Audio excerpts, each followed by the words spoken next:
Hello muli mga kaibigan, magandang gabi at magandang umaga sa ating lahat. San man tayong panig ng mundo naroon.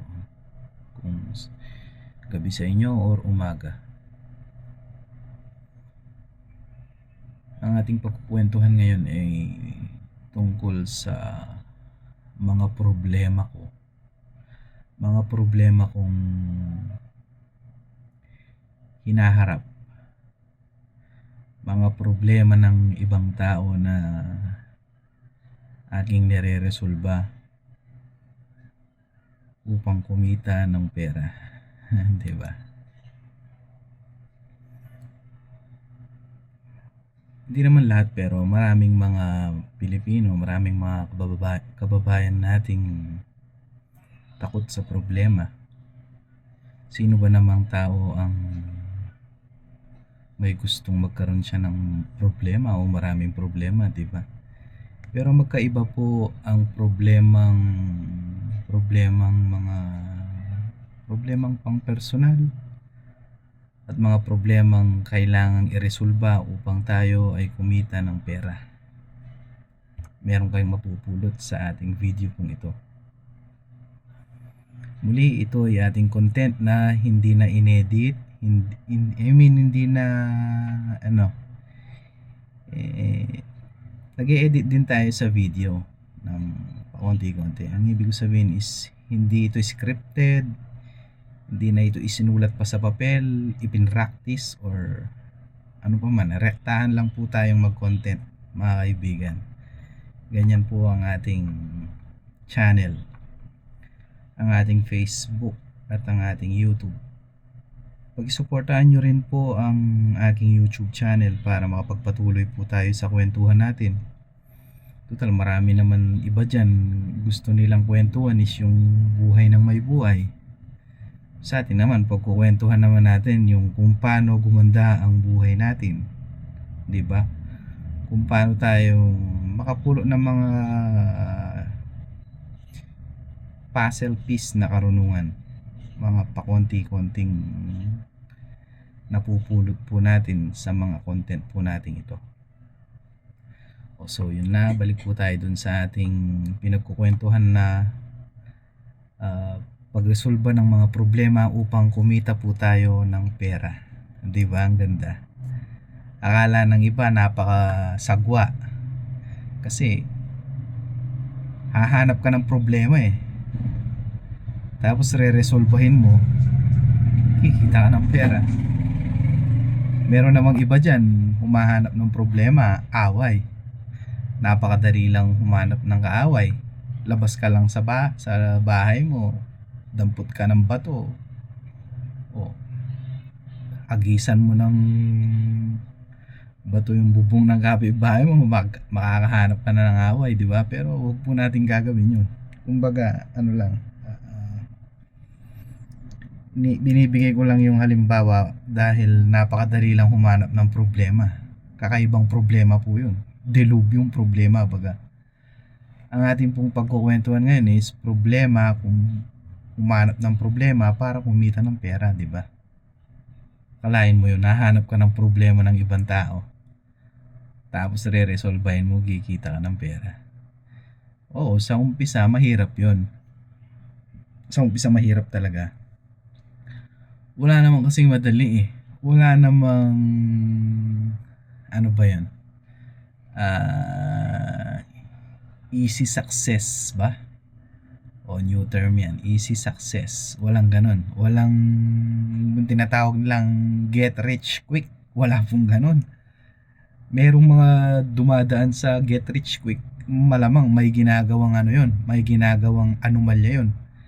Marahil may mga illegal na gawain yung mga get rich quick na or gambling or something anuman. Kaya yung minsan pag-cheat, ako nga sariling karanasan ko to minsan nga yung mga iba pinagchichismisan nga din ako na sabi na ganyan na ay yan kasi may ginagawang yan kaya ganyan yan ganon di ba? Ang bilis nilang mag-judge. Kumbaga hindi ka pa naman talaga nila kilala, hindi naman nila alam ang ginagawa mo. ginadjust ka nila, nakuha mo, nakita nila, nagkaroon ng konti, tapos sasabihin nila may ginagawang ano yan. Totoo po ito, hindi po ito pagsisinungaling or kung sa ano pa man, pagsasabi po ng matapat at totoo. Ito po ay nakakarating sa akin at may mga times nga din pong naririnig ko din ito mismo sa dalawa ko pong tenga. 'Di ba? O sasabihin nila, ganyan, may ano yan, may ganyan, ganun, may ginagawang ano yan, o 'di ba? Well, ganun pa man, wala po tayong magagawa kasi kahit ganun pa man, napagsanayan kong sa aking isip, na-train ko din po ang aking kaisipan na hindi maging proving mentality. Meron po kasing mga tao na meron silang mindset na proving mentality. Ito kaya alam ko tong sabihin kasi nanggaling din po ako dyan. Yung para bang gusto mo lagi kang may patunayan sa iba. In short, parang may nagsasabing pabida or pabibo, ganun. Or ano, yung gusto mo is yung nasa yung spotlight, ganun, di ba? Yung ano ka, yung nasa spotlight ka ba? Ganun, ganun. Na ano yan, nauso pa yan dati, yung sinasabi nila, papansin, parang ganun. Ganun siya. Pero ngayon, marami ng term na ginagamit dyan. Yung proving mentality, sabi nga. Ako kasi, hindi ko pinoproblema yung mga sinasabing ano sa akin Hindi ko na yung pinapansin. Wala naman akong ano doon. Wala namang madadagdag sa akin doon. May stress ka lang, di ba? Kumbaga sayang lang yung adrenaline mo para gastusin mo yung adrenaline mo dun sa mga negative na wavelength na darating sa'yo na maririnig mo pagka pinatulan mo yun, masisira lang ang araw mo. Ganun lang naman tayo. Pero minsan di mo rin maiwasan na siyempre magdamdam ka ng konti, pero move on, sabi nga. Matuto tayong mag-move on and mag-adjust. Oo, mahirap to kasi meron sa isip natin yung minsan nga yung isang bagay na kung ano pa yung ayaw mong isipin, yung pa yung palaging babalik-balik sa isip mo. Ganon.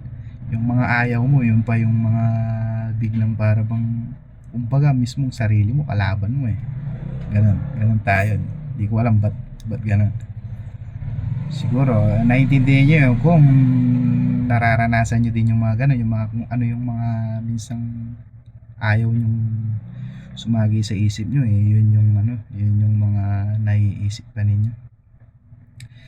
Buti na lang ginawa ng Diyos yung move on or yung magpatawad, sabi nga, 'di ba?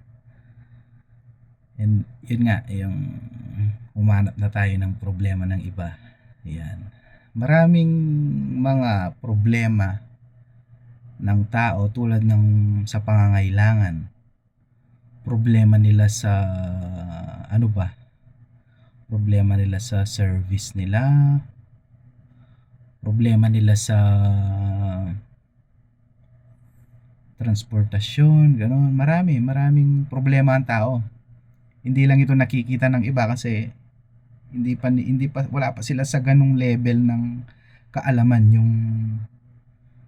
yung makakita ng mga opportunity. Pero hopefully habang tumatanda tayo, sana makarating tayo dun sa level na nakakakita na tayo ng oportunidad upang halimbawa yung nakita mo itong isang bagay, opportunity to paano kaya ako kikita dito, ganon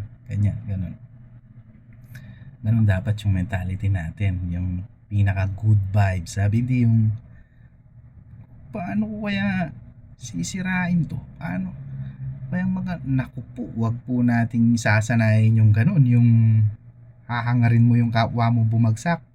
Masama po yun. Pag nakita po ng Diyos sa puso at isip natin yung ganong klaseng mentalidad, naku, wag ka pong aasang aangat ka sa buhay. Hindi.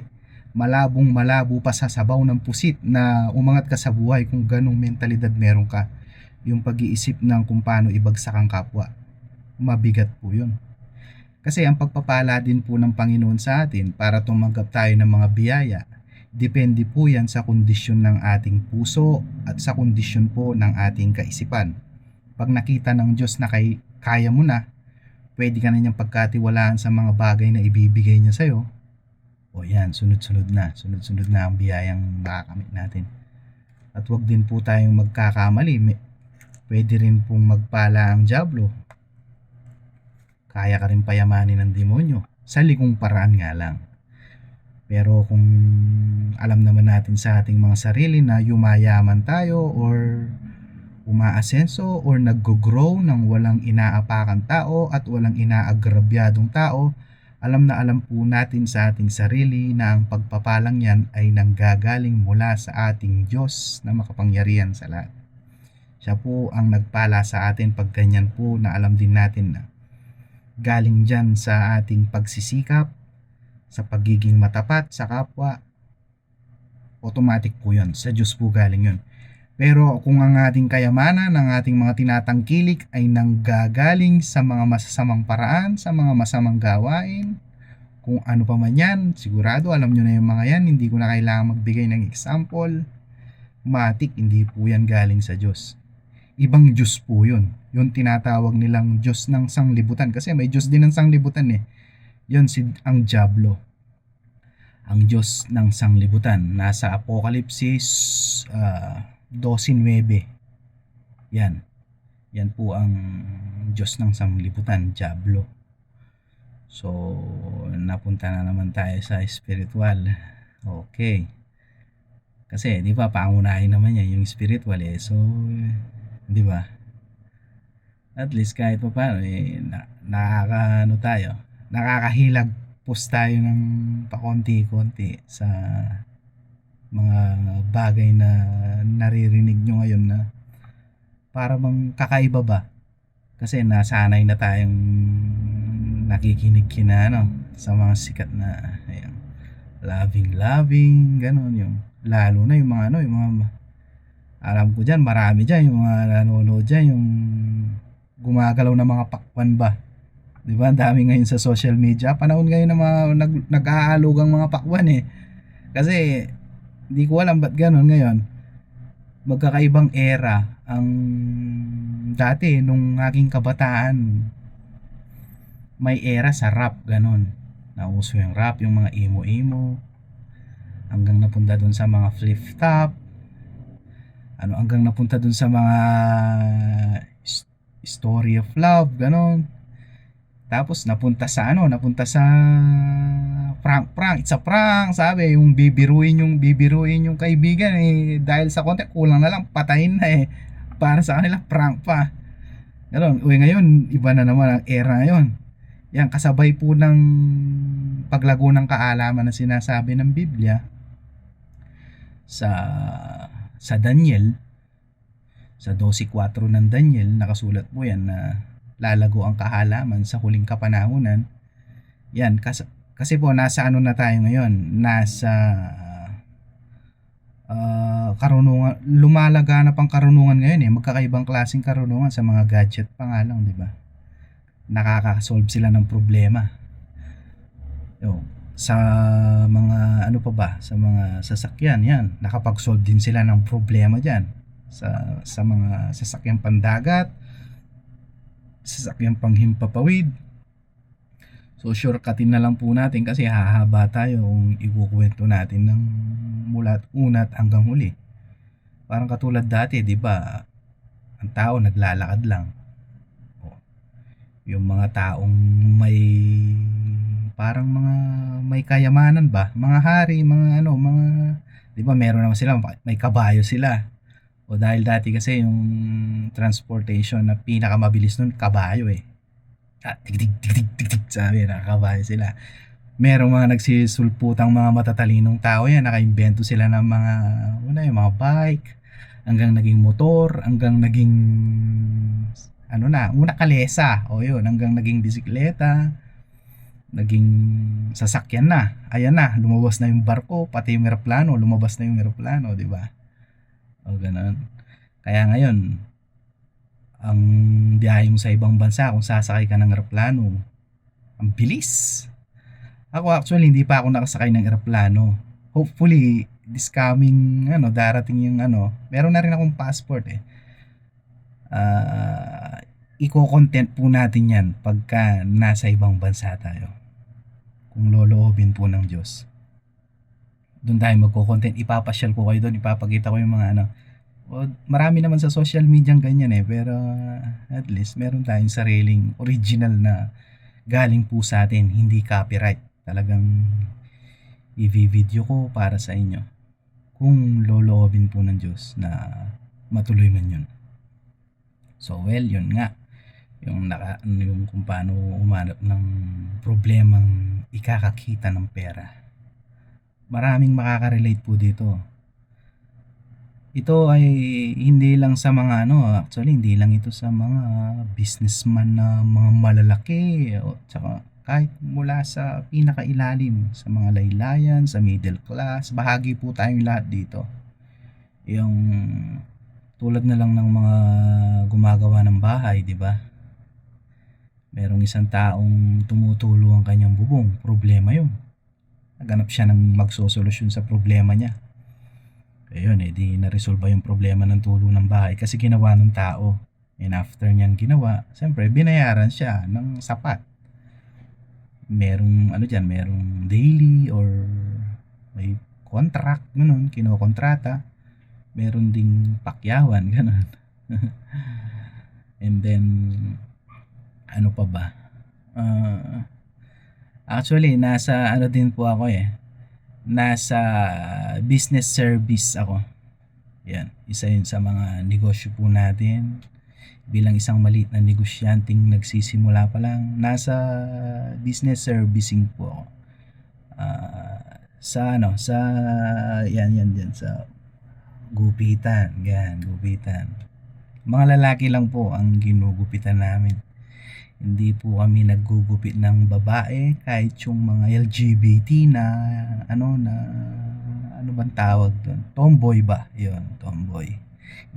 Hindi po kami naggugupit doon kasi hinabilinan ko naman yung mga barbero ko na nakapananampalataya ko na wag silang magugupit ng pag nakita nilang babae, tomboy, wag nilang gugupitin.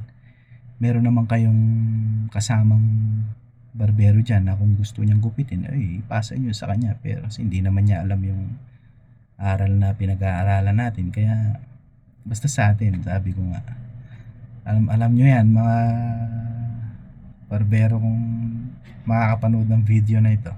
Diba? Kumusta ang kita natin dyan? Minsan naman pag pinasyalan ko kayo, pa-pizza naman kayo. ako na lang sa pantulak. Sige. Di ba? Alam niyo na yan. Okay. Yun nga. Di gaya nila. Nakaresolve sila ng problema ng mga lalaking tulad ko. Di ba? Bagong gupi yan. Ganyan. Akalain mo pagka ang haba ng buhok mo, sagwa mong tingnan. Bakit kaya sa lalaki yung mahaba yung buhok? Ang halay, di ba? Totoo naman yun eh. Pag nakita mo yung yung lalaki, long hair, walang diretsaan lang, anong first impression mo, di ba? Hindi ka judgmental, pero yung sa nature kasi, ang sagwa talagang tingnan. Mas maganda sa ating mga lalaki. Mga bagong gupit tayo, di ba? Yun yung nakaresolve ng problema sa gupit, di ba? Lalo na kahit sa school nga lang yung mga teacher natin diyan, ng mga dakilang teacher po natin diyan. Shout out po sa inyo, mga madam and mga sir na nagtuturo sa ating mga paaralan. Salamat sa inyong mga sakripisyo upang maturuan ng mabuting asal ang ating mga Gen Z. Iba na ang panahon ngayon, mga Gen Z. Gen Z, makinig po tayo sa ating mga magulang at sa ating mga nagtuturong mga butihing guro.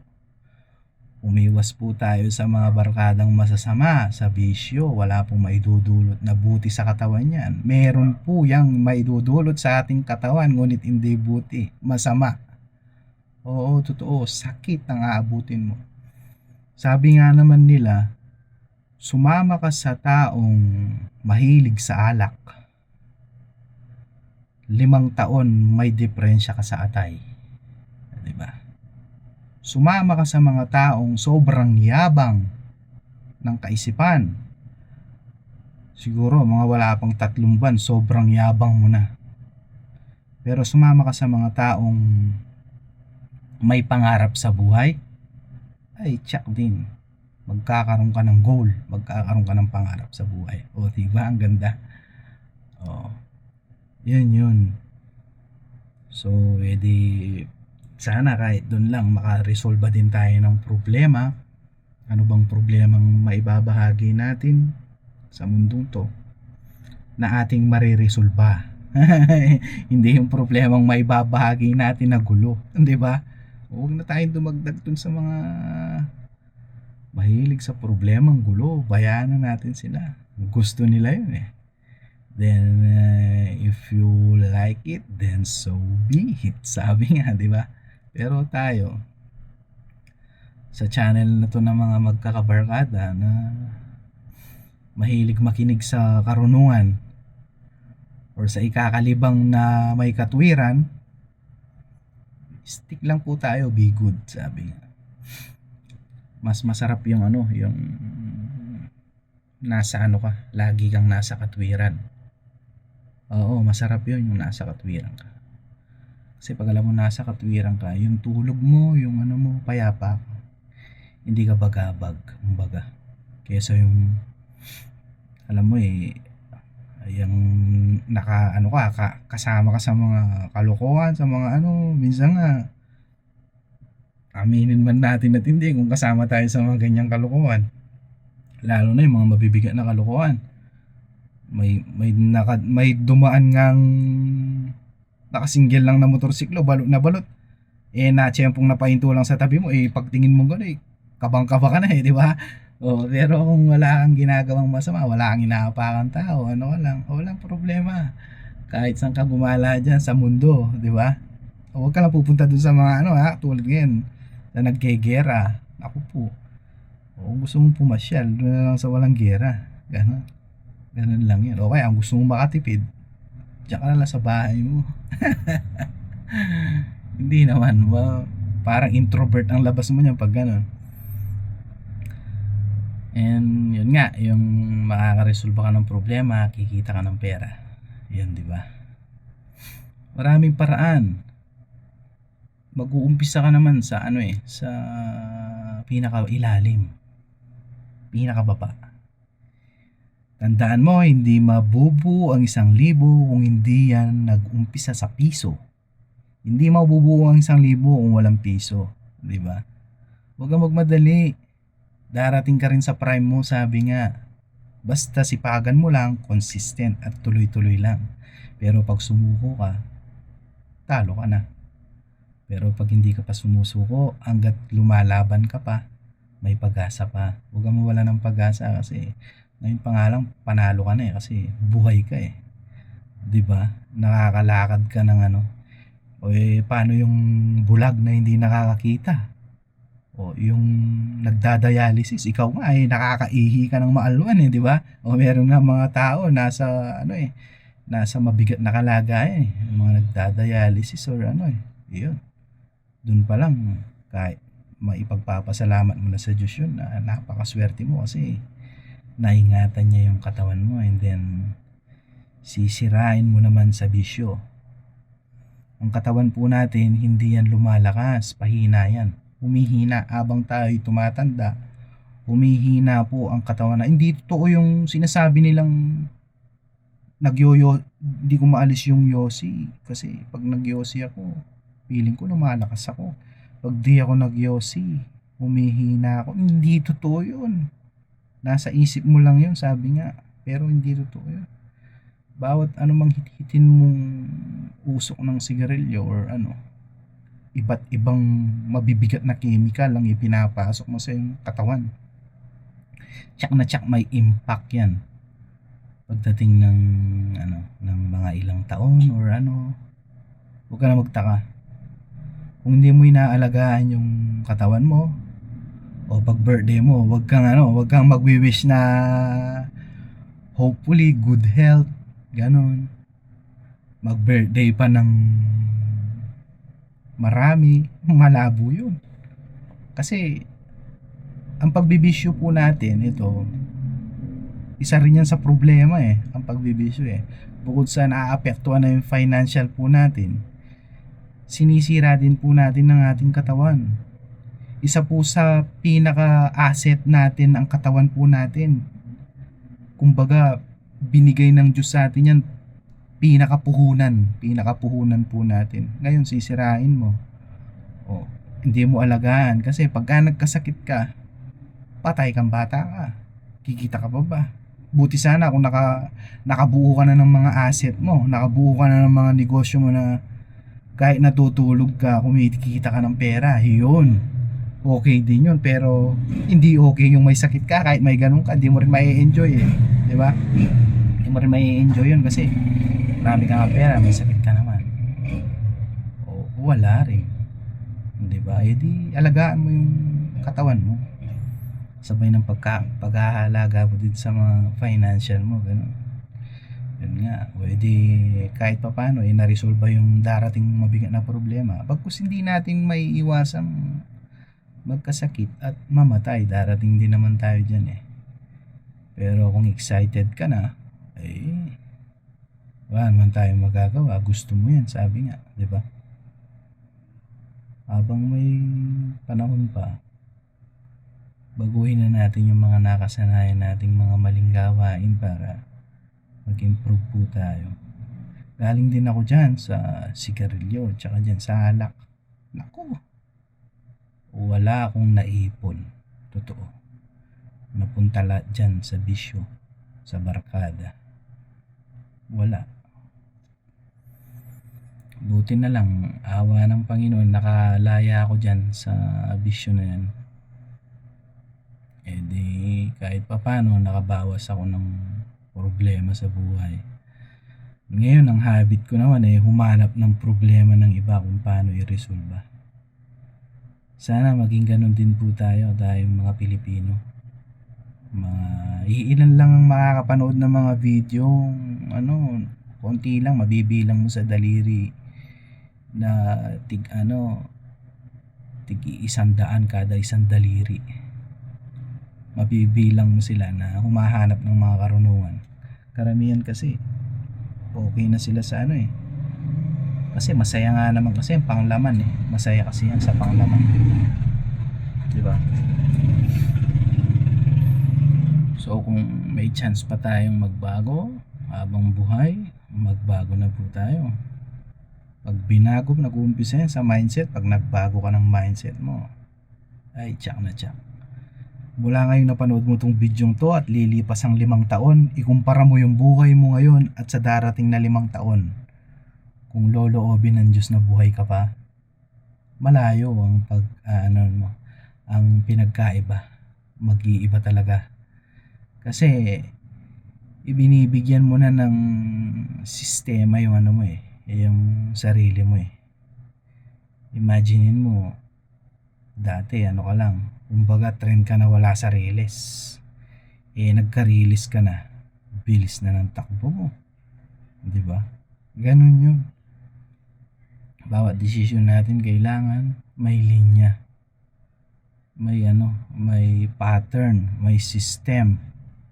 Yan ang mga sikreto po na hindi alam ng karamihan kasi nasanay sila sa mga lagi nilang kasama na sanay din sa gusto din nila at gusto din ng kabila kasi nagkasundo, sabi nga, diba? Birds like feather fly together, sabi nga. Ano pa yun? Birds same feather ba? Hindi ko masyadong nakalimutan ko yun dati master ko yung flock together, sabi nila. Diba? Bumarkada ka sa mga taong may mapupulot kang karunungan. Promise. Maaambunan ka ng grasya. Matututo ka, totoo. Kesa sa mga taong wala kang matututunan tama. Matatangay ka pa nila dun sa mali. Ganun yun. Sabi nga nila, tell who your friends and I tell who you are. Sabi nga po nila. May kasabihan pong ganun. Pagka may barkada kang 4 na gastador, anong kasunod? Pang-5 ka na. Ganun po yun. 'Di ba? Mag-iba tayo ng sistema natin para sama-sama nating iangat ang bansa po natin. Para hindi tingin ng mga ibang lahi sa atin mga mga alipin ganon. Ako sa totoo lang ayaw kong ganon yung tingin ng ibang bansa sa atin mga hindi naman lahat pero karamihan kasi pagka nalaman nila Pilipino, sabi nila housemaid, sabi nila ganyan, di ba? Kung magtutulungan po tayo, tutulungan natin ang ating mga sarili. Kasi pagka tinulungan mo yung sarili mo, hindi lang naman sarili mo ang matutulungan mo, pati yung pamilya mo makikinabang dyan. Yung sambahayan mo makikinabang. And then after mong matuto, may share mo din sa kanila, hindi lang sa matututo din po sila. Napakasarap tumulong sa mga taong gusto rin tulungan ng sarili. Yun din po yung isa sa mga natutunan ko. Maliban dun sa mga tao talagang walang kakayanan hindi kasama yung mga yun. Talagang yun. Dapat tulungan din po natin yung mga. Pero yung mga taong gusto rin tulungan ng kanilang sarili, sigurado yun, di masasayang yung pagtulong mo dun kasi gusto niyang tulungan ng sarili niya, means may pangarap siya. Hindi mo man matulungan ng financial, pero pag kahit sa knowledge lang, may share mo yung karunungan, iba po ang karunungan, mga kaibigan, iba. Ang pera, kinikita yan. Pero yung karunungan, hinahanap po yan. Hinahanap ang pera, ay ang karunungan. Pagka nasumpungan mo po ang karunungan, nakasunod ng pera dyan. Totoo po ito. Kasi kung wala kang alam, wala kang ma-share na value, wala din. Wala ka rin, hindi ka masyadong makakakita ng mga oportunidad sa paligid. Pero kung may may dala-dala kang may dala-dala kang dunong, may dala-dala kang karunungan, ay iba 'yun. Iba 'yun mga kaibigan. Kung may dala-dala kang dunong, kasunod niyan pera. Kaya nga nauso din yung term na yung learn, sabi. Learn. Learn. After that, remove the L. Tanggalin mo na yung L nun. Magiging earn. Diba? Diba? Nag-umpisa sa learn, and then earn. Diba? Tama po, diba? Sabi ko sa inyo di nalaman nyo na ngayon kung yung paghahanap ng problema ng iba para magkapera. Diba biglang nakarating sa ganun yun. Yung katulad ng halimbawa, karamihan kasi ng mga tao ngayon medyo tamad na din silang magluto, tamad na silang tiyempuhin mo yung yung nakasanayan nilang merienda time, yan.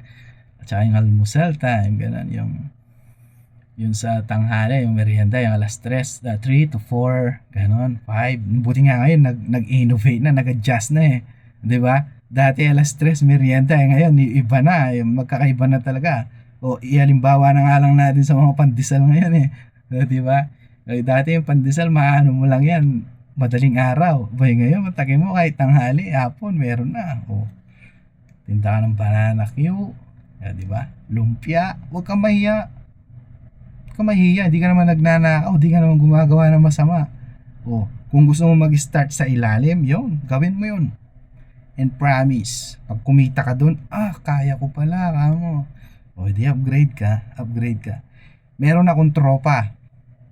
Ito, totoo. Tropa ko to. Negosyante na rin po siya ngayon.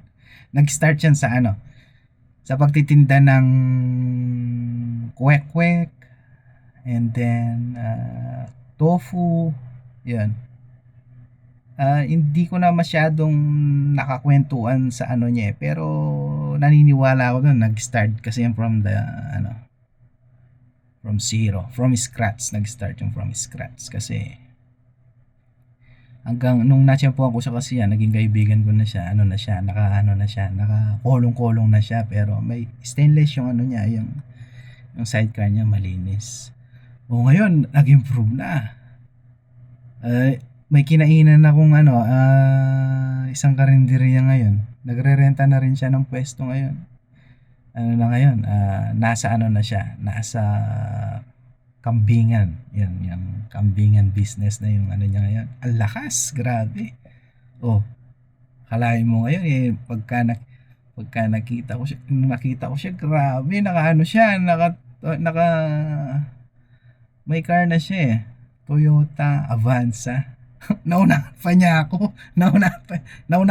nagkasasakyan, grabe, sabi ko. Di ba, ang galing. Yeah. Actually, gusto na rin po sana nating ano, magkasasakyan pero hindi pa niloloob ng Diyos kasi may problema pa ako na hinaharap. Yung problemang yun is parking lot lang.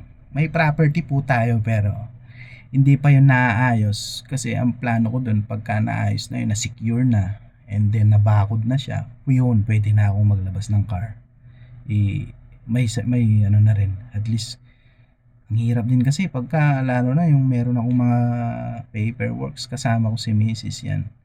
So nababasa kami ng ulan. Isa yun sa mga plano din namin. Pero hindi kami nagmamadali. Kasi ito additional, ito plano ko to, i-content ko to sa ibang ano, pero i-glimpse ko na siya dito. I-glimpse ko na. Buntik ko nang may bulalas na naman eh. Pero i-glimpse ko muna siya ngayon, ha. Yung, di ba, aminin man natin at hindi. Ito, masaya to.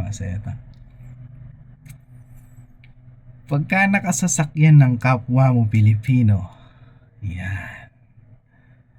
Kahit hindi high-end, yung, wag lang yung masyadong matandang sasakyan. Yung, for example, sige, ano na natin, i-latest na natin. Yan. Hindi sports car, yung mga ano lang, yung mga pangmasa, ha. Yung madalas ginagamit nila yung mga Vios, yung mga mga SUV, mga sedan, yan, ganyan. Ang tingin ng iba mayaman eh, diba?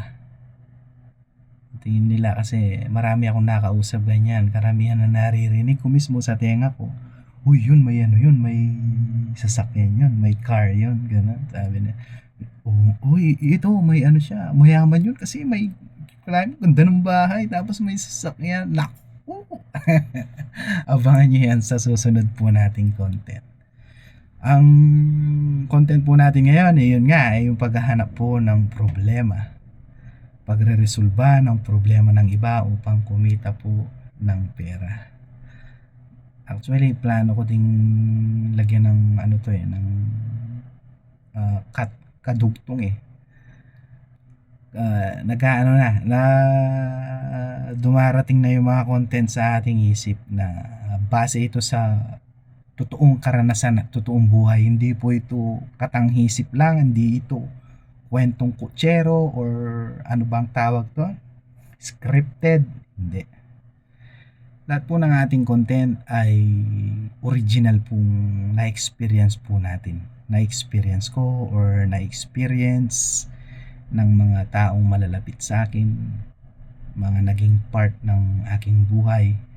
Yan, dyan ko po nakukuha yung mga source, na aking ipinagdadadaldal po sa inyo, diba? So yun lang ang ating content. Sana po meron kayong natutunan sa ating kwento ngayon. Thank you. Peace.